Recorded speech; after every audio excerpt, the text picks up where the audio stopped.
आज 9th class biology के lysosome के बारे में पढ़ना है। लाइसोसोम क्या है, इसका क्या काम है? सर सत्संग में कहता है मांस मछली खाने के लिए, आप कहते हैं नहीं खाने के लिए, क्यों?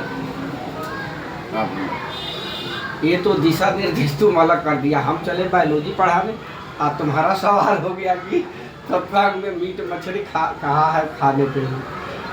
तो इस तरह का सवाल मैंने जो बायोलॉजी पढ़ाई हो तो उसी से संबंधित रखना, लेकिन आज के बाद फिर ऐसा सवाल नहीं पूछना। लेकिन चलो थोड़ा देर के लिए हम लाइसोसोम को बंद कर रहे हैं। पहले तुम ये समझो कि गुरु क्या है। गुरु की शुरुआत तुम्हारे माता पिता से होता है। प्रथम गुरु माता ही, और गुरु कई प्रकार के होते हैं। माता से शुरुआत हुआ गुरु, और गुरु पहुँचते पहुँचते पहुँचते पहुँचते चला है अध्यात्म का। तो कुछ गुरु है, हाँ, जैसे माता पिता कहेगा कि हाँ फलाने का, तो वह माता पिता का तो बहुत बड़ा योगदान है। कुछ गुरु है आपको जो पढ़ाएगा, क पढ़ाएगा तो आपको क सुनाई देगा, ख पढ़ाएगा तो ख सुनाई देगा। जैसे हमने आपको कहा कि लाइसोसोम के बारे में पढ़ना है तो आपको लाइसोसोम सुनाई दिया होगा। लेकिन अध्यात्म वाला जो गुरु होता है वो कहता कुछ है, सुनाता कुछ है।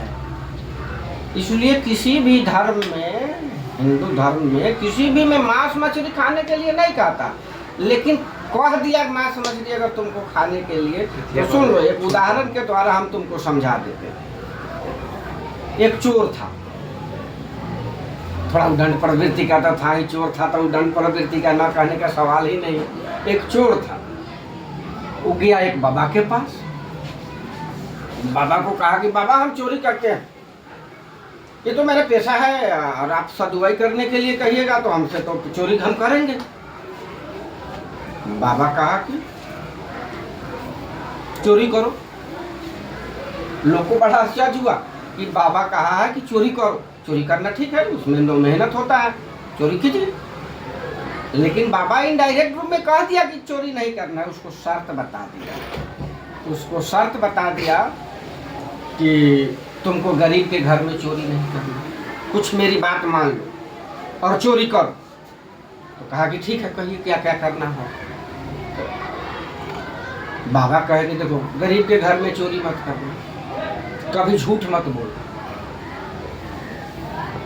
और जिसका नमक खाना उसके नमक का सजा देना, और अपने ऊपर अछरंग तुम कोई गलती किया और तुम्हारे कर्म का सजा दूसरा कोई भुगत रहा हो तो उस समय यहाँ यह बात कह देना कि ना स्वीकार लेना कि गलती हम किए हैं, हमारे बदला में उसको सजाए क्यों हुआ। सारे ये मंत्र लेकर चला गया। दूसरी रात आया, चला अपना चोरी करने चला तो देखा कि तो याद पड़ गया उसको कि बाबा कहे गरीब के घर में चोरी नहीं कर, तो चले गए राजा के घर में चोरी कर। तो वहाँ गेट कीपर था, कहा कि तुम कहाँ जा रहे हो? तो इसको याद पड़ा कि बाबा कहा कि झूठ नहीं बोलो। तो कहा कि चोरी करने जा रहे हैं। कपड़ा उपड़ा बढ़िया पहने हुए था, सिपहिया को लगा कि खिसिया गया है, जानो हमारे डर से मैंने खिसिया गया है, इसलिए कह रहा है कि चोरी कर रहा है।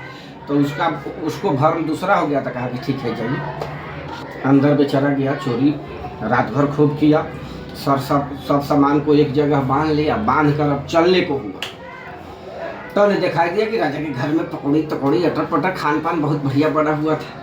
अब उसको खाने लगा, खा लिया तो याद पड़ा कि बाबा तो कहा है कि नमक का सजा कि जिसके घर में नमक खाना उसका चोरी नहीं करना है, तो उसको भी छोड़ दिया। वहाँ से चल दिया तो राजा सवेरे जगह तो देखा कि सब सामान एक जगह बांधा लेकर, मतलब कि कोनो चोरी करे के चाहे रलक, लेकिन ओकरा पार नहीं लगा है, इसलिए ये छोड़ दिया। तो उसके बाद रात में जो ड्यूटी था सभी का पकड़ा हाथ हुआ। कहा तो कोई नहीं सकारा, वास्तव में तो कोनो सिपाही चोरी किया था नहीं, तो कोई नहीं सकारा। राजा को शक हुआ कि वो चोर कौन सा करता है कि चोरी करेंगे। चलो रात में जितना ड्यूटी था सबको फांसी लटकाया। नगर में बात फैल गया कि तो चोरवा कहा कि बाबा कहे हुआ है कि हमारा अपना अछरंग दूसरे पर नहीं लगाना है। तो जाके राजा के सामने कबूल किया, राजा के सामने कबूल किया कि चोरी हम किए हैं, उसको क्यों सजा दे रहे हैं। तो राजा ने कहा कि तुम कैसे ऐसे आकर कह दिया? तो हमारे बाबा ये जो सब नियम वो बताए हैं, हमारे गुरुजी ऐसे ऐसे बात कहे, इसलिए सजा हमको दीजिए।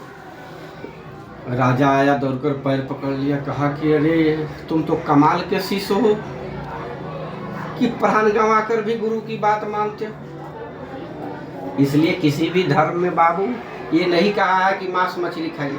बाबा कह दिया कि खाइए, लेकिन देखो ना उसी में कहा होगा कि जीव पर दया करो, खाइए मांस मछली खाइए और जीव पर दया कीजिए। जीव पर दया करोगे तो मांस मछली खाओगे नहीं। आप समझ गया? इसलिए बाबा कहते नहीं है, इन कह दिया खाओ और कह दिया कि जीव पर दया करो, तो जीव पर जब दया करेंगे तो मांस मछली तुम खाओगे नहीं। इसलिए बाबा नहीं कहे हैं। बाबा घुमा फिरा कर बोलते हैं। अध्यात्म का ऐसा ही, अध्यात्म का गुरु टीचर वाला गुरु नहीं, क्लास वाला गुरु नहीं कि जो कहेगा वही सुनाई देगा। अध्यात्म का गुरु आपके आत्मा की आवाज़ सुनेगा कि बाबा क्या कहा है। हम कहेंगे मारो मारो, अब वहाँ मारो मारो का अर्थ तुमको छोड़ो छोड़ो सुनना है कि मारो मारो सुनना है, ये है अध्यात्म के गुरु चुनने का फल। समझा? जी। ठीक है, जय हिंद।